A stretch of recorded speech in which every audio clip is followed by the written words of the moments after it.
Teresa Blackburn, longtime Bluegrass fans, and this year they're going to be just spectators. Right. Can you tell us a little bit about your history with the Bluegrass Festival? Well, let's see. With the Lakes Festival, for myself, this is, I think, my 5th time here, but my other 4 appearances were here with my band that I used to tour with, Monroe Crossing, and I am still affiliated, part of that Monroe Crossing team, but I manage the band now, so I'm not touring with them, so I get to do fun things like come to festivals and just hang out, so that's what I'm doing this year. That's interesting. How long have you been playing with the band? Well, Monroe Crossing has been touring full-time for 13 years. Oh, wow. And I've been managing them now for the last couple of years. Interesting. Did you grow up in Bluegrass? I mean, how did you start the band? How did I start the band, honey? Well, you know, I think most of us got into Bluegrass just coming to events like this, or just jamming with friends, sitting around the kitchen table. It's a very social kind of music. Yeah. And the wonderful thing about Bluegrass is people feel like if they go out and see it and hear it and feel it, they think, you know, I could probably do that too. Yeah. And so they meet with friends, learn a few chords on the guitar, mandolin, banjo, whatever the case may be, and invariably they'll form a band. Yeah. And with a little bit of practice and rehearsal, you get opportunities to play at festivals like this. That's so interesting. Go ahead. Sorry. That's what happened with my mom. She saw some people playing music, and she started playing banjo at the age of 62, and then we started a little family band with my mom and my daughter and my brother. And that was called Buggy Whip. Yeah. Then I played here with the Blue Drifters a few years back. And your band now is the Bluegrass Continentals. Oh, wow.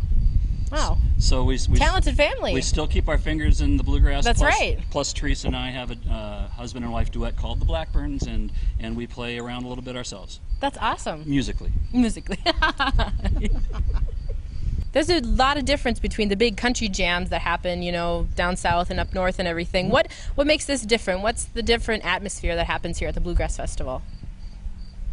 You want to try that one? It's more of a family-oriented setup. There's not a whole bunch of drunks wandering around. It's more about the music. Just the average amount. More about the music. Yeah, more about the music and fellowship of everybody's company. Everybody seeing old friends, getting together with new friends, jamming. Yeah, this is not Wee Fest. This is thank goodness. You know, it really is a great event for families to come to. You know, there's as much going on in the campground with people visiting and picking as there is up here in the concert area. And when you say picking, I mean, that's just a new terminology for me and everything, and maybe other people out there. What do you mean by just picking? Well, whether you're a professional touring musician or just a novice, the real attraction to this kind of music is that you can meet people that you've never met before, but you have this common ground in the canon of music that is bluegrass. Bill Monroe, Flatt and Scruggs, the Osborne brothers, the Stanley brothers, and so we all know these same songs whether we know each other. Yeah. And so we can sit around a campfire and say, let's do Blue Night in the key of A, and I may not know who's sitting across the campfire, but they know that song. They're going to know it. And that's a beautiful thing. That's really cool. It is really cool. Yeah, it brings everybody together from different cities and walks and everything. For most of us, that's what we come for. You know, you know, there's some great acts on stage here this weekend, and I'm really looking forward to that.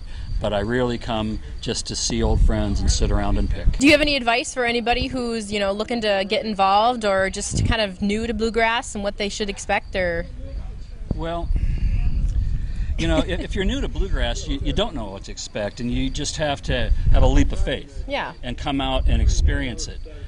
It's not what people think it is. Yeah. And I know from years of touring coast to coast with Monroe Crossing, doing about 125 shows a year, that we'd be in front of audiences where folks would come up to us and say, you know, I never really liked bluegrass until I saw your band. Oh, wow. What they're really saying is they'd never really taken the time to go out and experience a bluegrass event. Yeah. And people that come to a bluegrass festival like this for the first time are almost always going to be won over. Yeah. And they're going to come back and they're going to want to Make learn a an tradition. instrument Yeah. and get more involved. It grows on you. It's a real social community.